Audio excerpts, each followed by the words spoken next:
Welcome to the Natasha Helfer podcast. To help keep this podcast going, please consider donating at natashahelfer.com and share this episode. You can find Natasha on Facebook at Natasha Helfer, LCMFT, CSTS, and at Natasha Helfer MFT on Instagram and TikTok. You can find all her cool resources at natashahelfer.com. The intro and outro music for this episode is by Otter Creek. This podcast was edited by Ashley Pacini.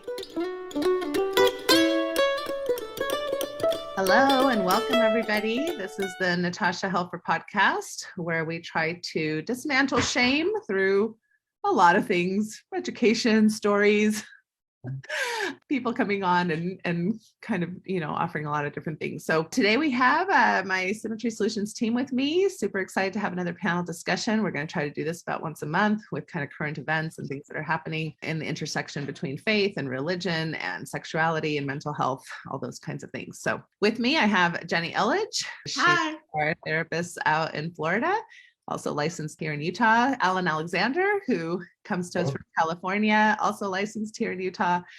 And Stephanie Lobrot, one of our associate clinicians here in Utah as well. So thank you for joining me today. Super excited. Hello. Good morning. Yeah, hi, everyone. Hey, so I think we're starting off with basically all of you interviewing me, right? Is that what we decided? Yep.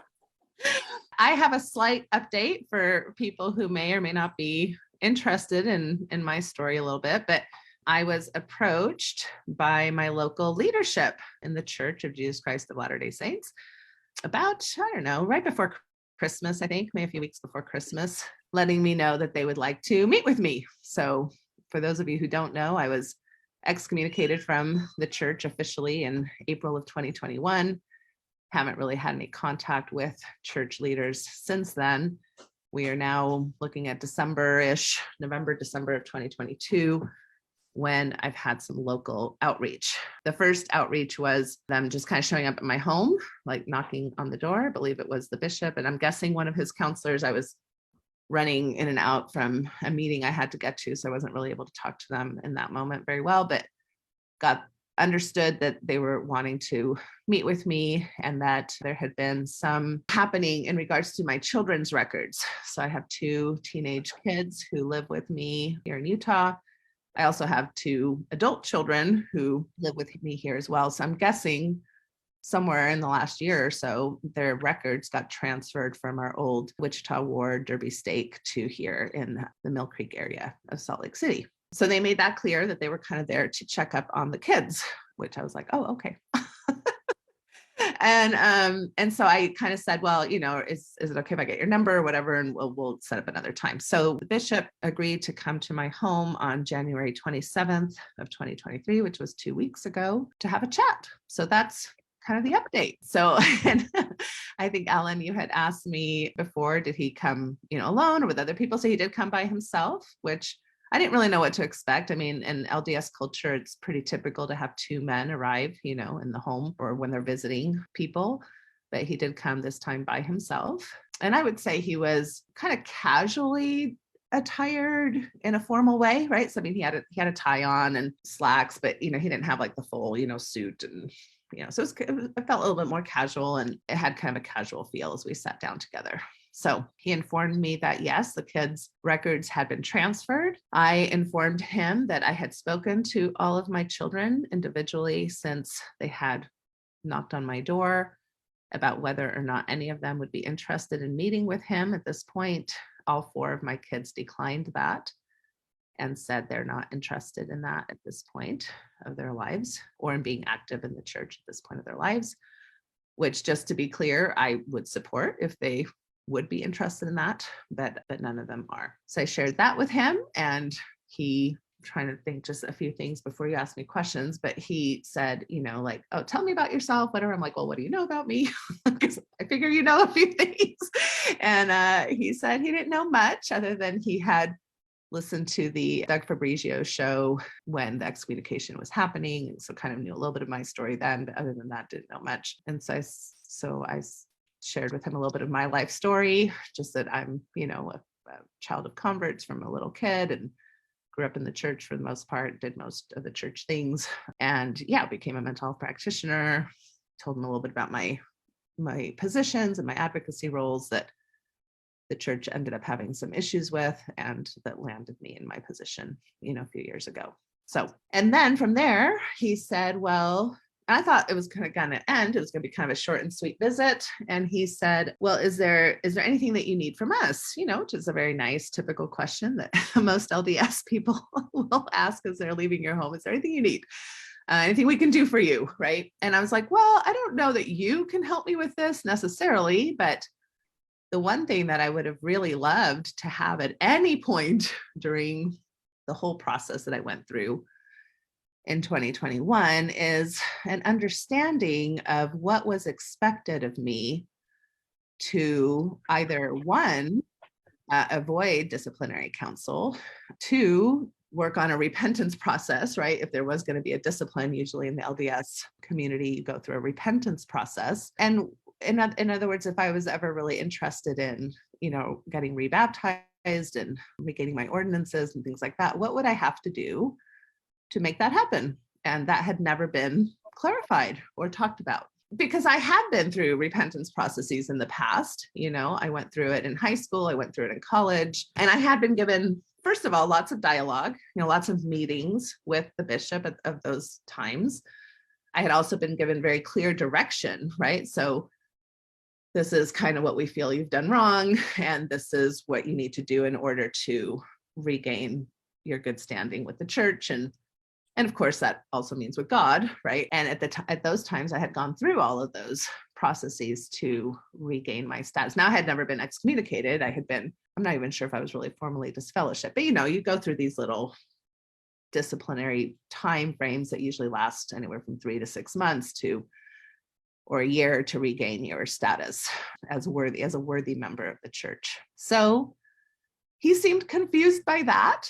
He seemed kind of like, so, so you weren't ever, and then he said, well, I guess, where we would start if you really wanted to have that conversation of coming back is with the temple recommend questions, which I found interesting because, of course, in the LDS church, we don't require people who get baptized to answer the temple recommend questions, right? That's kind of like another higher level.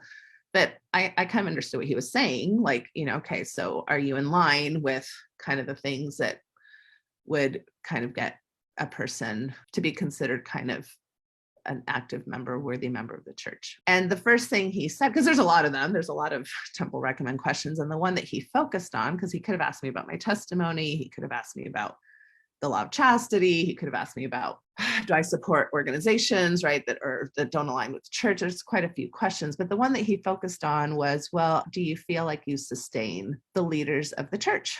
I forget the whole language. There's another word. There's sustain and something. Uphold and sustain. Thank you. Yeah, uphold and sustain the leaders of the church as revelators, seers, revelators, and basically spokespeople for God.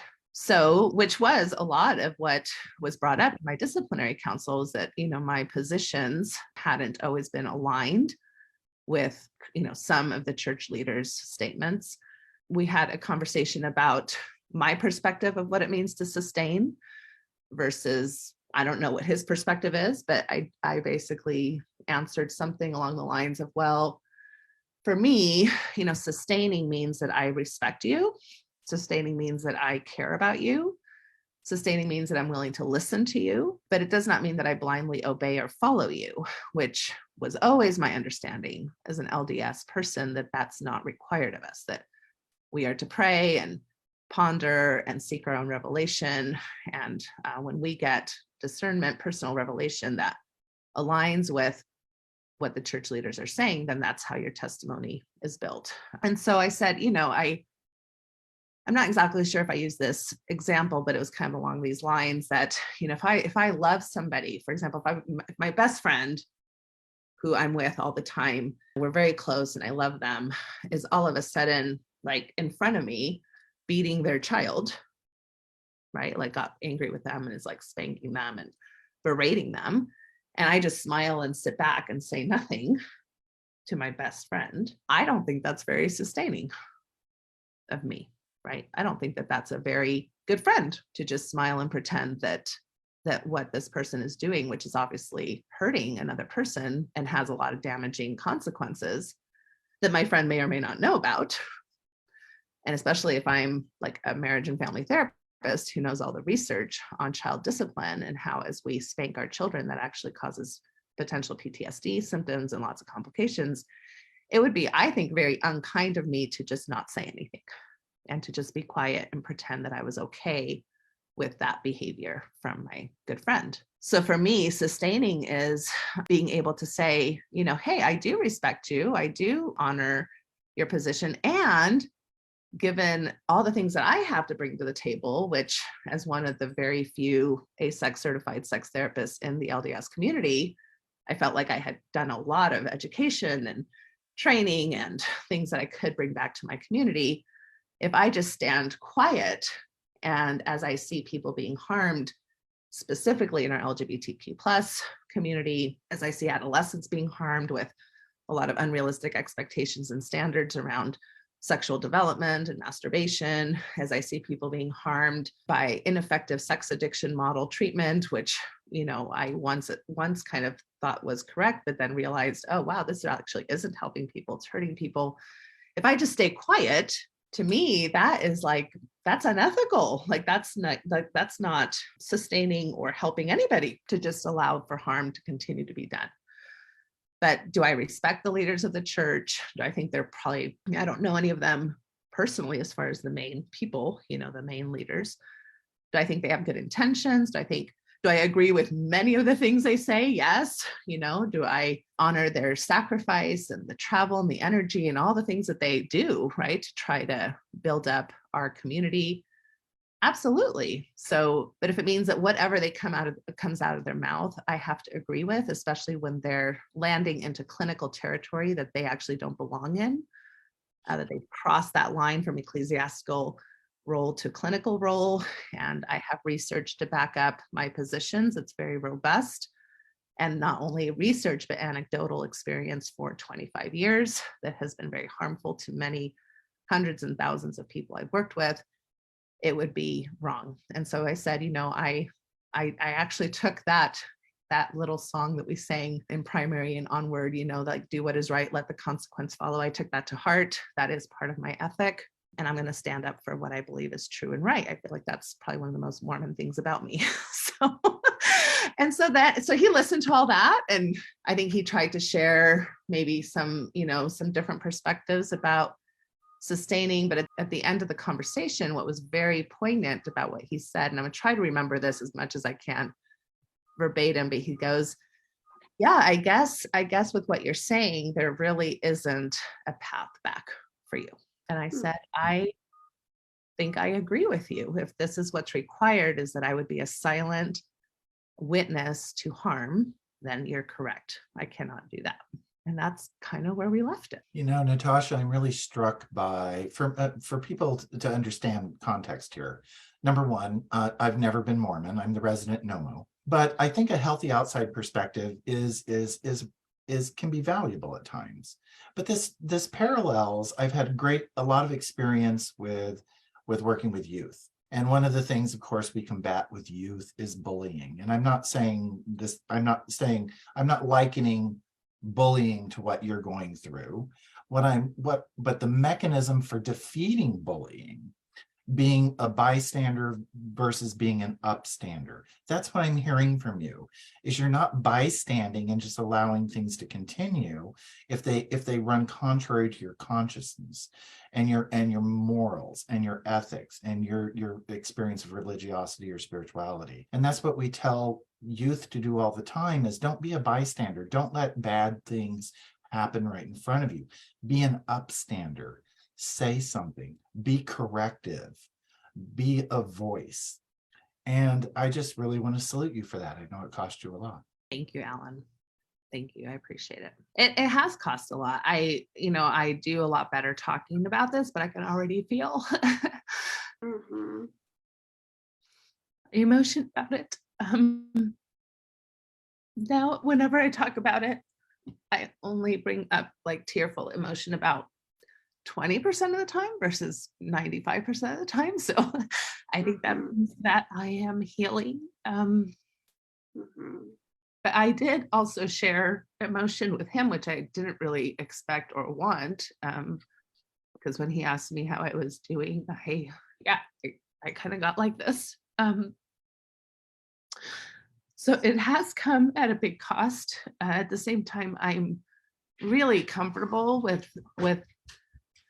for the most part, how I comported myself. I'm not saying I didn't make mistakes along the way, and I'm not saying I didn't, especially the week of my excommunication, go a little wonky in my energy. I think I did, but I feel pretty comfortable with my stands, because that's the thing is I was kind of trying to tell him, well, like, if I know that it's more than just like, in my excommunication letter, they invited me to come back. And it said something like, we invite you to read your scriptures and attend church, and pray to God. And I'm like, yeah, but I know that that's not what's going to get me back. Right? Like if I went to church every week, and if I met with the bishop and said, yes, I've been reading my scriptures this week, I know that that would not be the end of what would be expected for me to come back. So that's what I wanted to know. Am I supposed to retract statements I've made?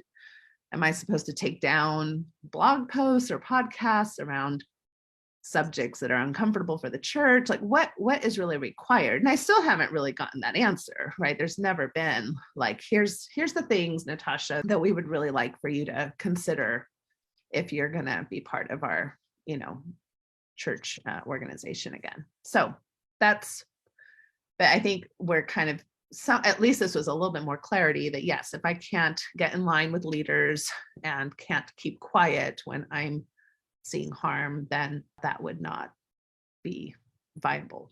I find that interesting that the sustaining of leadership was the main point that he was driving at. When we're talking about, a return to membership being not just membership in the church, but like to have your exaltation be yours again, which is this, again, we're always thinking about this relationship between you and the divine, being in the presence of the divine, which is relationship oriented. It seems like the processes are interrupting that potential, if that's something that you align yourself with. In other words, this man is suggesting that his leadership and you sustaining is the only path for you to be in alignment or in the presence of the divine again, which is interesting for me. So I'm making commentary about that because I think oftentimes the discipline processes, I feel like I'm just very interrupting. It interrupts an adult relationship to the divine as something that they see as whole and sacred for them. And there's this other man that's suggesting, well, no, whatever you think it is incorrect. It's only this way, through this path, through me, if they are your local leader. So that's my commentary on that. But I do want to highlight for you, maybe Natasha, could you share what was it like for you to be in this type of one-on-one environment for you versus what you were going through in the discipline process a couple of years ago?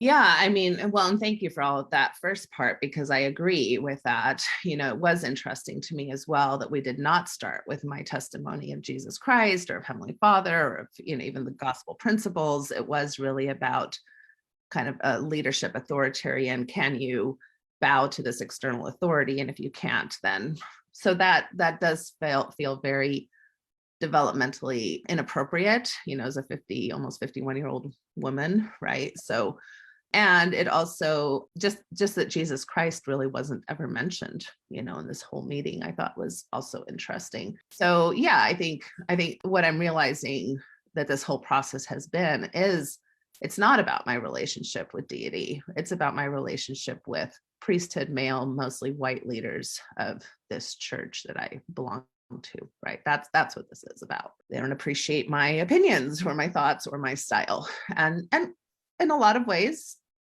ditto, right? I don't appreciate when they call people names and belittle people and make people feel badly about things that I think are just part of a normal human experience. So the feeling is mutual. I don't know.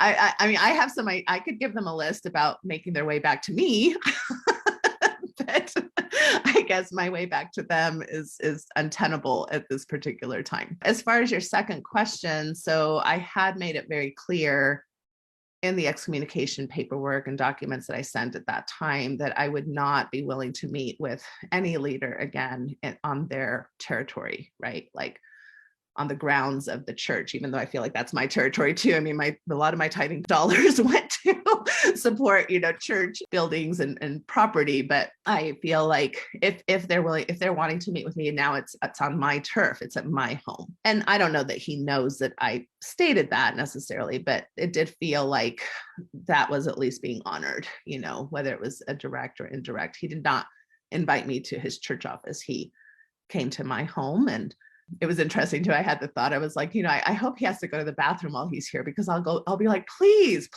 use my bathroom. That would be a very nice hosting thing for me to do, which was not something that the church leaders in Derby, Kansas felt was important for the witnesses who showed up on my behalf. So, but yeah, he didn't use my bathroom, but I would have been more than happy for him to use my bathroom.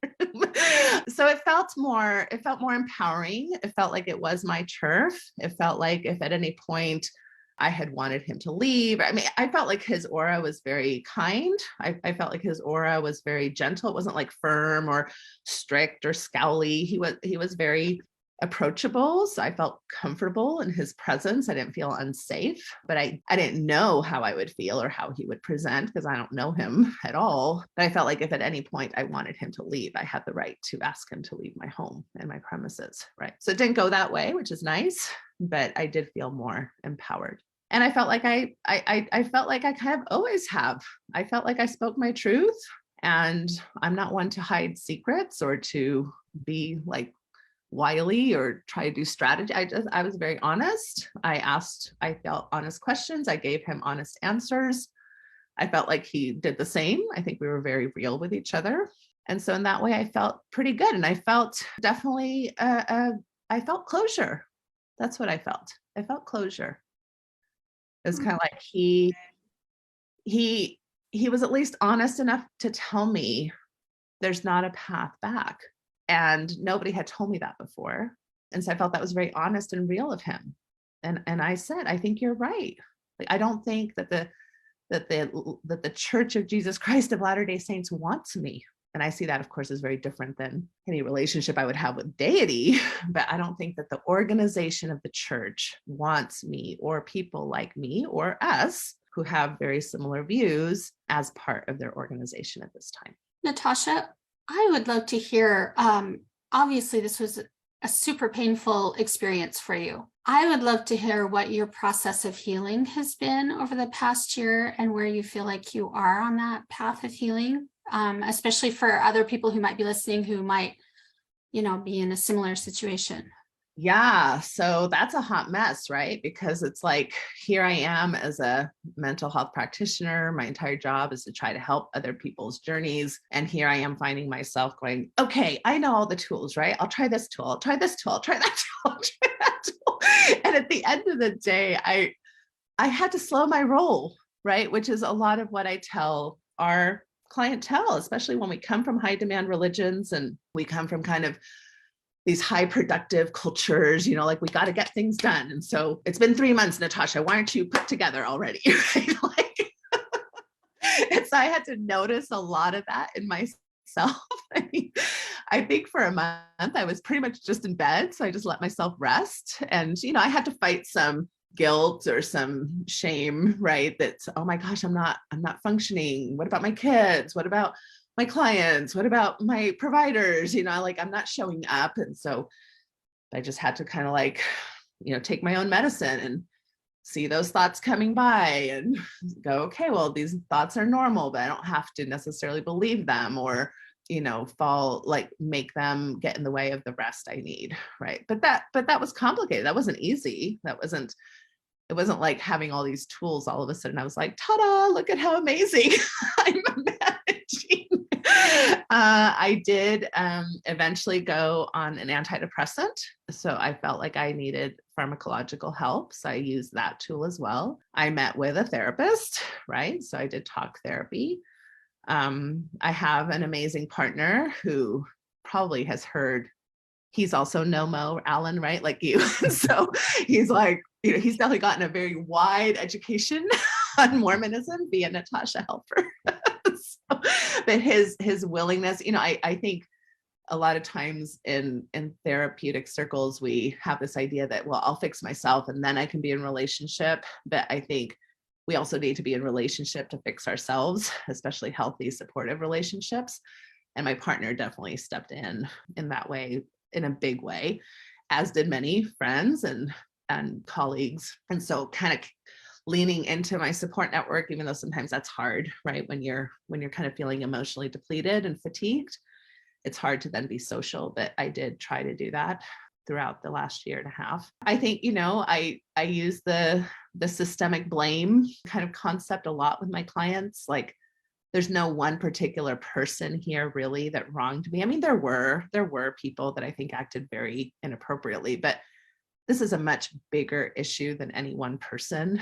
And it all comes from a system that we are a part of in our LDS community. And even the LDS community is part of a system that's patriarchy that kind of is worldwide. It's a worldwide issue, right? So I try to put a lot of that understanding and perspective on it, so I just didn't become bitter and enraged and those kinds of things. I think those are some of the things.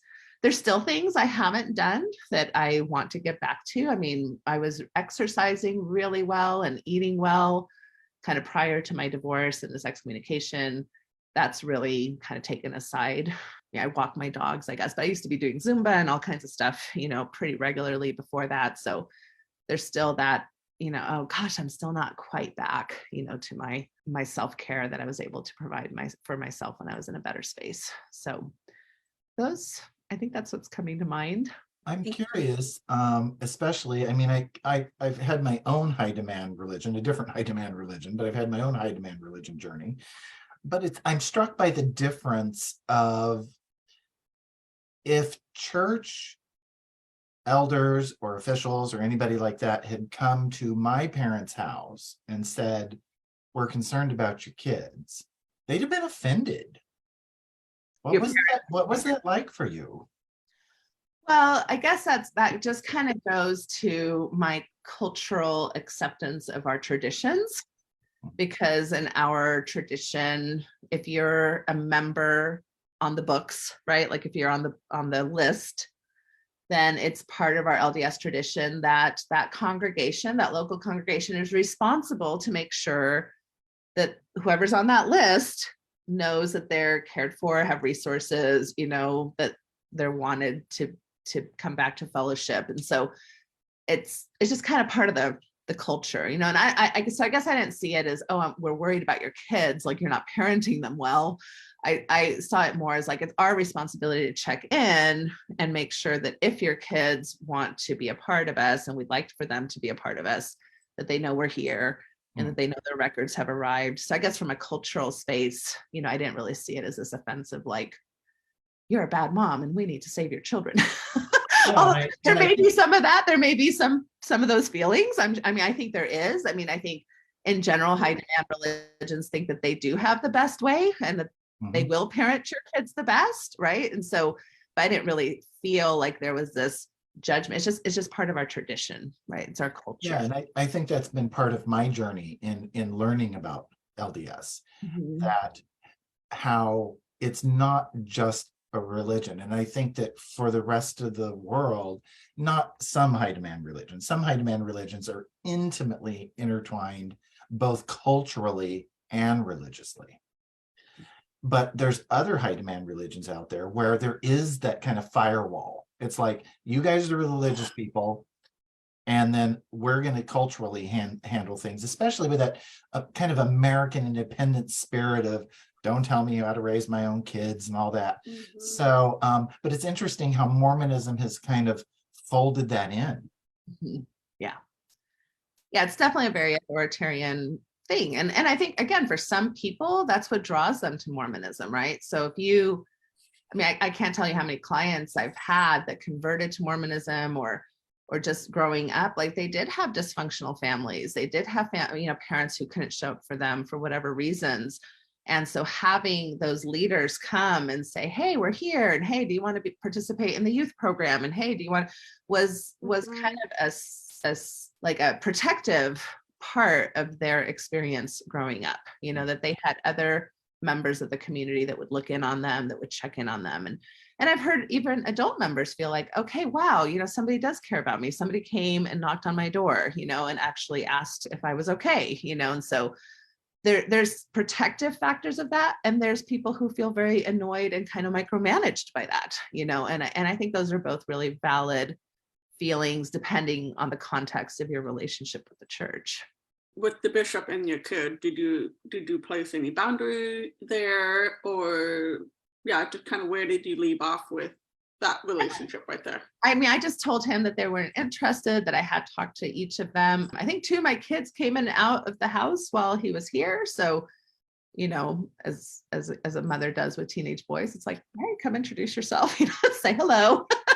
This is the bishop of our community. And so both of my boys were very polite. He was very polite, but there was no like, oh, here's my chance to, say something or get them to do something. So it was all very appropriate. If it continues where they continue to maybe make attempts to reach us or to invite the kids to things, we may have to place boundaries, but I'm willing to see if at this point we can just be peaceful, kind of in separate corners of the neighborhood. One last thing I wanted to say before we move on to other topics, Allan, is all of you knew that this was going to happen. I shared this with all of you as my providers team. And so Jana Spangler, who I wish could be here today, because, she was one of my witnesses who came all the way to Derby, Kansas to witness on my behalf and had her own very personal and I think fairly traumatic experience as far as how she was treated and what happened to her, which I wasn't always there with her to understand all of that.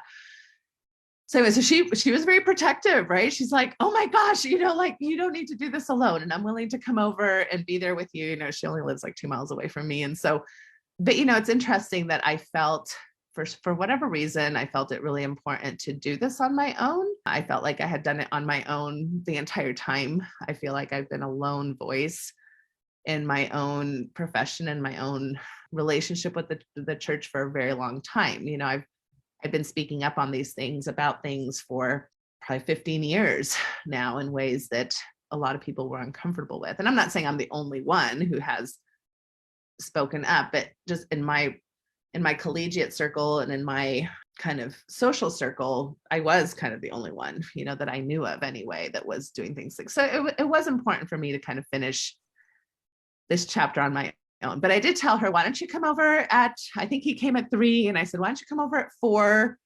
Because if it's going past an hour, that's sometimes when I can get chatty Cathy and get, escalated and then, not follow my own advice about taking breaks. Taking time out.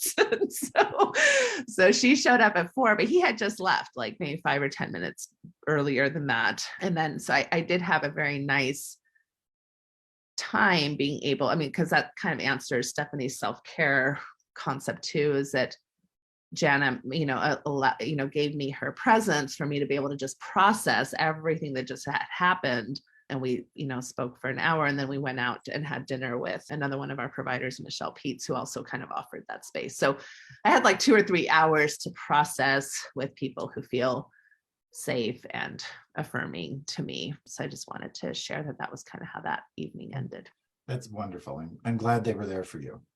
Yeah, it was really good. So that's the end of the sex communication saga for now, I guess. I think that's the end. Of probably what's going to happen at this point. Let's see. So let's talk about a few other topics I think that we at least just wanted to throw out there. Church current events. Yeah, church current events and even national current events. So we have one thing let's stay with the church for a minute since we're kind of on the church. So for those of who don't know, the Church of Jesus Christ of Latter-day Saints has kind of 2 different ways that people worship. So in the chapel or kind of regular church building, that's where most people, worship every week, and go to church and have Sunday school and things of that nature.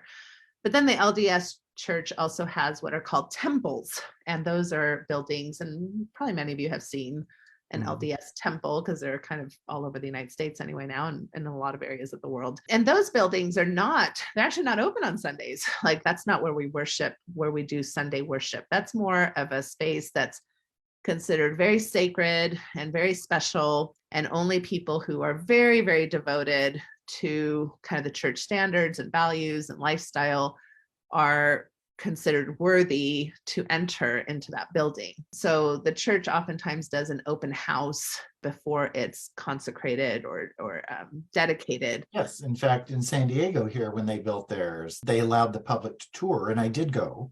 Okay. Lovely buildings. I mean, Yes. awe-inspiring. I mean, really, you get that kind of same kind of cathedral feel out of them in a lot of ways, that religious space, that spiritual experience of the grandiosity of things sometimes.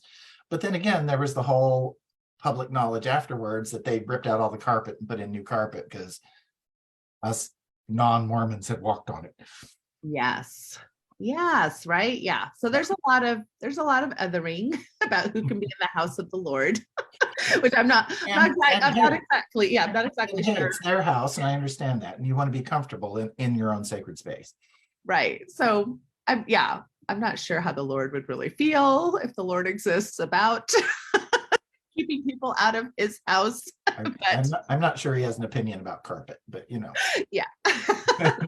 There's probably more important things. But Anyway. it's about the space that it's about the people whose space that they feel that belongs to, and about Yes, and I think and their comfort in there. It's a form of worship in that we're going to offer the best we can, to the Lord, and we're going to take care of this very special place that signifies a space where you can commune with him, right? Or her, whoever you want to commune with. So anyway, so as part of this temple, there's several big things that happen in Mormon doctrine in the temple. So in Mormon doctrine, there's this belief that death is not necessarily the end of your possibilities to gain eternal rewards or salvation. I think from what I understand, like from my mother's Catholic background, is that for, like your last chance is kind of at the deathbed, and so a lot of times a priest may come in and kind of pray over you or allow you to have your last confession or things like that, so that you can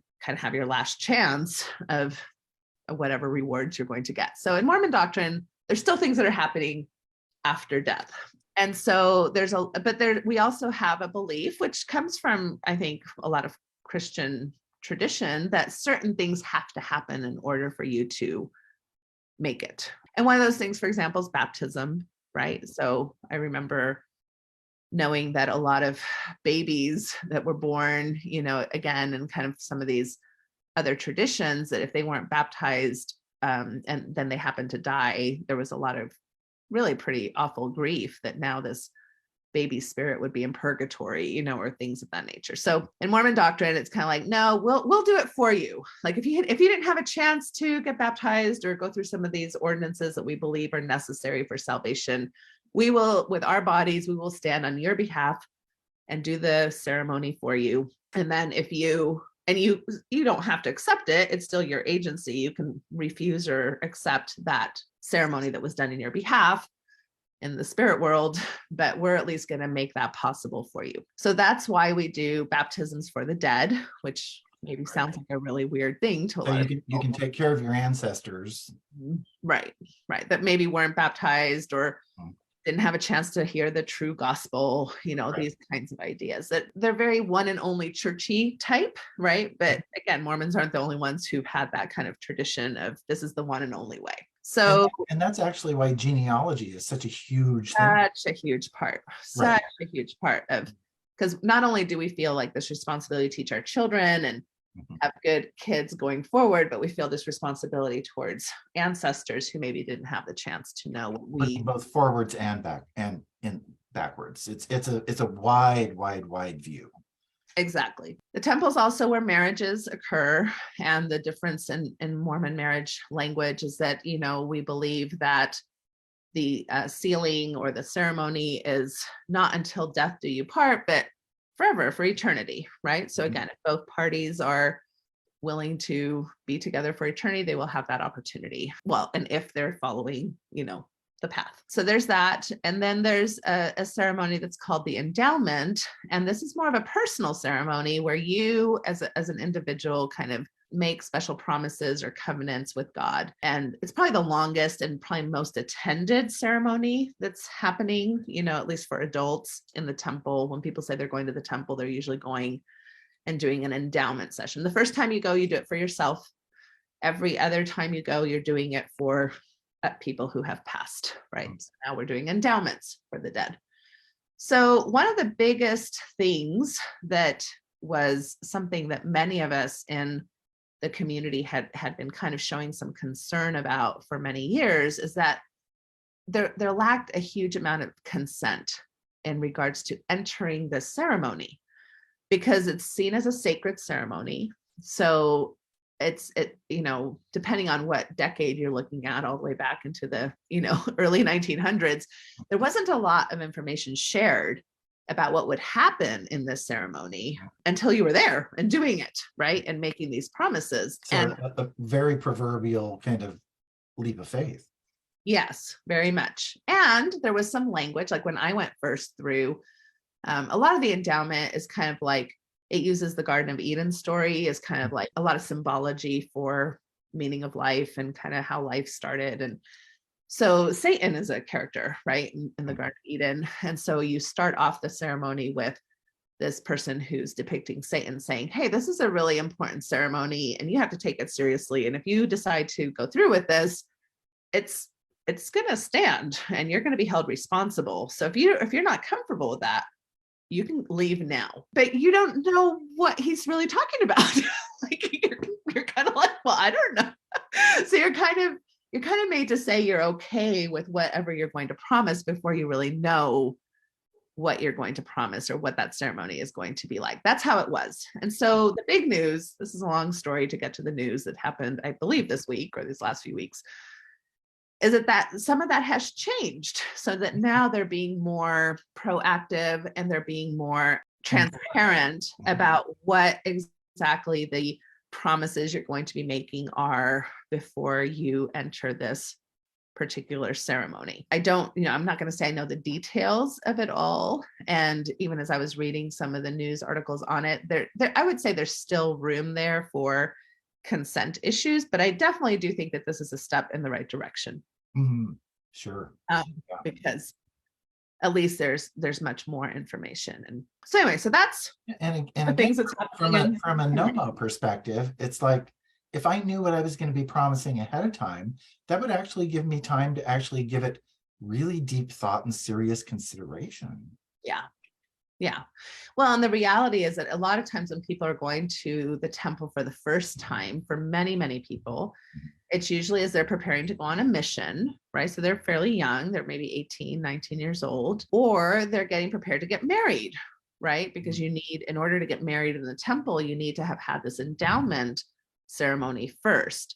Mm-hmm. So that was also a lot of pressure, because if you're like, well, maybe I'm not comfortable saying yes to this, but I'm supposed to get married tomorrow, right? And if I don't go through this ceremony, then what am I going to tell my parents or my fiance, or or I'm supposed to leave on a plane in a few weeks to go on my mission.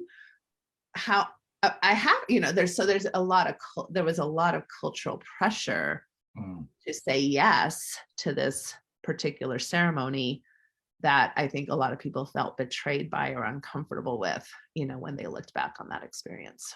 And while that kind of first this, then that has not changed, at least it's more informed now. Yes, it's more informed. I think, like I said, I think it's a step in the right direction. I don't think it's I wouldn't call it full enthusiastic consent quite yet. I would say at least we're heading, in a healthier direction. So I'm pleased to see that, because I think consent, a lot of times when we say the word consent, people think of sex, and that's a great thing to think about. But really, we teach consent and we role model consent in every aspect of our lives, whether that's... Sure. As therapists, when we do therapy, there's a process in the beginning where you actually look at our document called informed consent. Right. that talks about both the benefits and sometimes the downsides of therapy, especially in that it can feel worse before it gets better, things like that. And you need to be able to make an informed decision about going into this process. Exactly. And including, I mean, we even have including things like, and if you have a complaint about me, this is what you can do about it, right? Sure. So there's avenues for people to empower themselves in a space of what otherwise would be inappropriate authority, right? Right. All right, so there was that happened. The other things that are happening are more state legislature wise here in Utah. We talked about this a little bit last month. So just two quick updates. We did have conversion therapy continued to be protected as illegal for minors here in the state of Utah. There was some concern that that was going to be overturned. For those of you who don't know what conversion therapy is, or reparative therapy, it's basically a form of therapy trying to quote unquote correct or change an LGBTQ plus person's sexual orientation primarily, but even gender identity, can fall under that purview. So that was good news. On the other hand, very, very good news. I think it should be illegal for everyone, not just minors. I don't know why it's legal for adults because I guess the thinking is protect the kids, but if you're an adult and you want to attempt it, that's your choice. Yeah, but you think like if there's so many protections out there, consumer protections that can't sell a lemon to a person without consequences, right? I mean, so I don't know why we're okay with selling basically lemon therapy to people that are going to spend time and energy and money on something that's never going to work. Yeah, because it's not evidence-based. It doesn't have standing in the scientific community. It's not shown to be clinically effective. It's harmful. Not only does it not work, it actually you can achieve temporary results, but it's not who you authentically still are. It's changing behavior, not character. Yeah. Which is the whole concept of identity. Because here in the state of Utah, like in many states, the church community and the political community are very intertwined, so whether that's in, the South with Southern Baptists, or, whether that's in, there's lots of different communities here in the United States. I think we have this idea that church and state are separate. That's not necessarily the case, really. Well, here in California, we learned how that's not separate that was when Prop 8 was defeated, the equality in marriage. Yeah. And LDS was the major financial contributor to that. Right. So the fact that cultural issues and religious issues are separate is really not true. And of course makes no sense that we would think that we can divorce those things. But the second thing that was very upsetting is that the trans affirming gender care for minors has been halted, and that's in regards to kind of medical treatment plans, and even mental health treatment plans are a part of that. It's going to be interesting to see in the next few weeks or months what transpires, but that's not helpful for the trans community at all. And there's been a lot of this all over the country. Utah's not the only state that's passing these kinds of new legislations. And so I think there's a lot of disillusionment, and I just can't imagine whether you are the trans person yourself or you're a trans parent, like trying to get help for your kiddo, and now all of a sudden you've got government officials telling you what you can or cannot do instead of your own doctors or mental health practitioners. Very, very upsetting. So that's really horrible. It is. Especially as somebody who's duly licensed both in California and Utah, I see clients from both states. And so now I have to have this split personality almost between how I show up or consider myself. I mean, I still think that from a mental health perspective, you can still be an ally and you can still be affirming, and you can still try and help people cope and find their way, and reach in and find and nurture and develop who their authentic self is. But then that other part of that care, the wraparound part of that, where we refer to endocrinologists and psychiatrists and medical professionals, all of that has now ceased. Yeah. Yeah, no, it's horrible. And of course, organizations like Utah Equality and Utah Pride Center and, many other organizations are going to be, of course, lobbying to have this shift again in the future. But we know that takes time. And as we're allowing politicians to make medical and mental health decisions when they have zero training in that is just going to harm people along the way. Anytime you have, less access to resources. Kind of harkens back to what you said earlier about here's the church stepping over into the clinical area. Mm-hmm. Yep, that's exactly right. That's exactly what's happening. Yeah. So very upsetting. And then I guess the last thing I wanted to bring up, this is more of like I don't even know that I have that much to say about it because I haven't had a chance to research it very much, but I guess in the state of Texas, there was a ruling, which I'm not always exactly sure if that's already means it's already passed but it was a judge ruling and changing some of the restrictions for gun ownership for people who have domestic violence history, and saying that it's not in the Constitution. The original Constitution did not make exceptions for gun ownership. Oh my gosh, sometimes I can't handle these, like, oh, we're going to live our lives like they did, however many hundreds of years ago, even though none of us are living the lives that they did hundreds of years ago. But how that's, come on, everybody has a right to own a gun. I mean, when you think about it, the founding fathers were talking about, muskets, where you could only fire one shot at a time, and then it took you quite a bit of time to reload. And this was for home defense and hunting and things like that. And anyway, we could debate it until the cows come home. But statistically, getting back on track, statistically for domestic violence, the statistics bear it out, criminal records bear it out, research bears it out, that domestic violence situations and the presence of a gun increase exponentially the likelihood that somebody is going to be harmed or killed. It's just, yeah, it's just really scary. Yeah, it says here, like in this article, that we know that backtracking on laws that prevent the perpetrators of domestic violence from getting their hands on guns will put their lives at risk. This research has proved this time and time again, which is exactly what you just said. And at present, federal law prohibits persons subject to final domestic violence protection orders rather than temporary, and 39 states have similar prohibitions. But so ruling that these laws are unconstitutional will put mainly women and children in danger. More than 50% of women who are murdered or killed by intimate partners.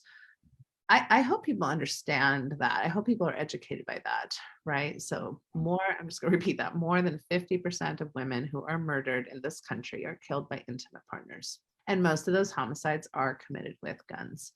A 2003 study found that when an abusive man has access to a gun, it increases the risk of intimate partner homicide by 40%.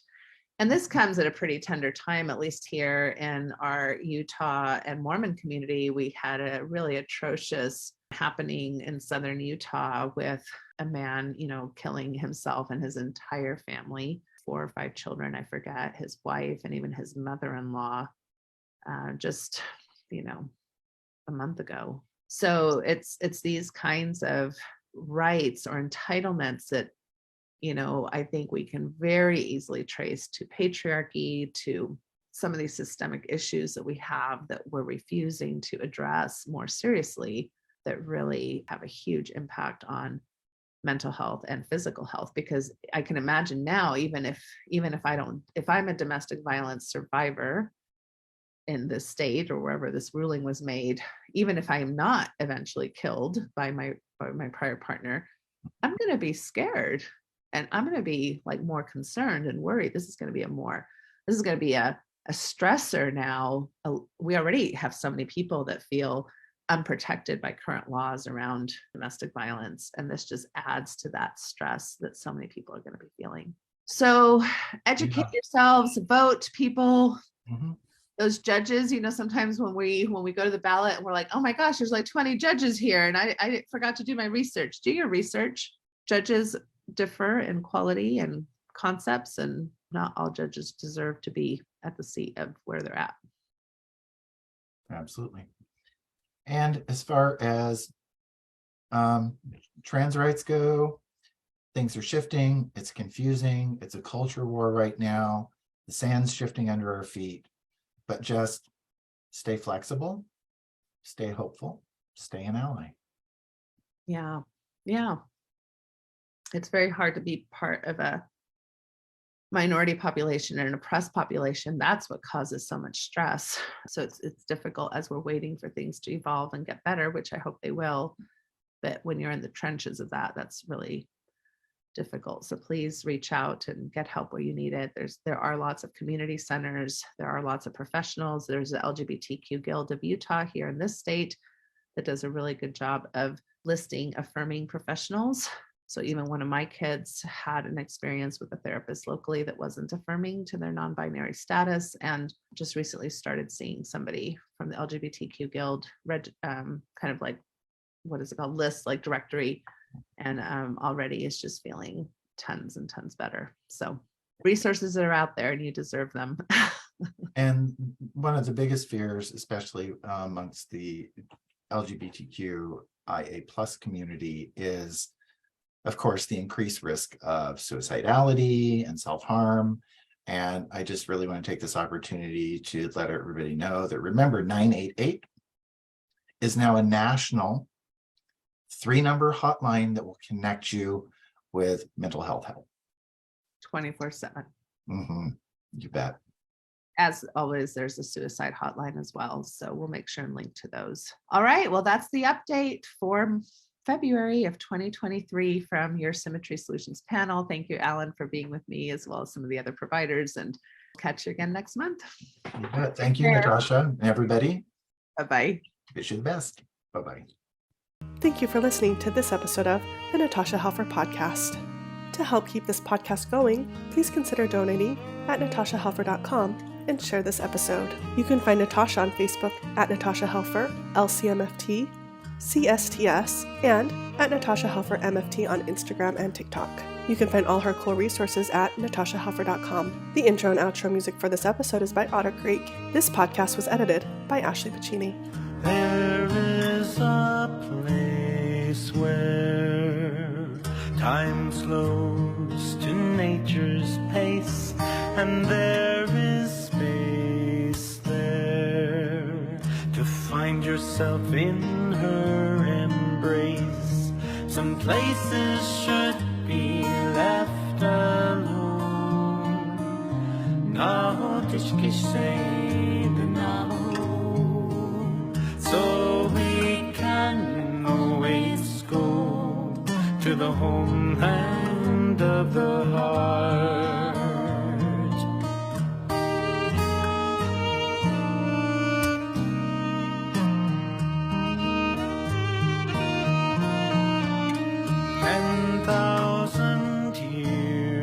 Of our human history etched on her canyon walls, alongside Earth's mysteries.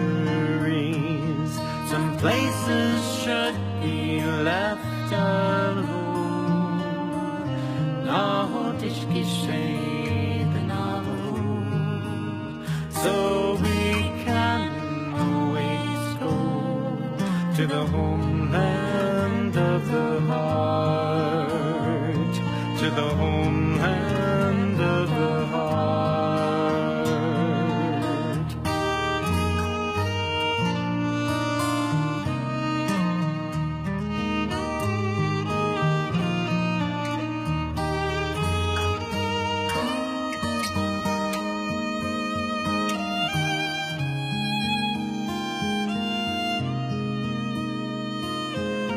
Deep in our cities, we sleep without her stars, yet still her presence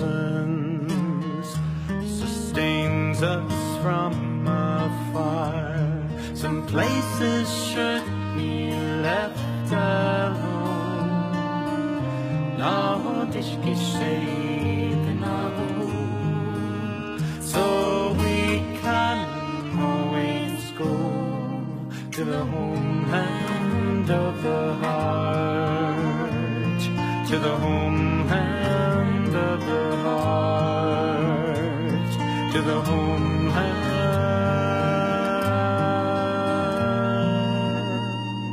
of the heart.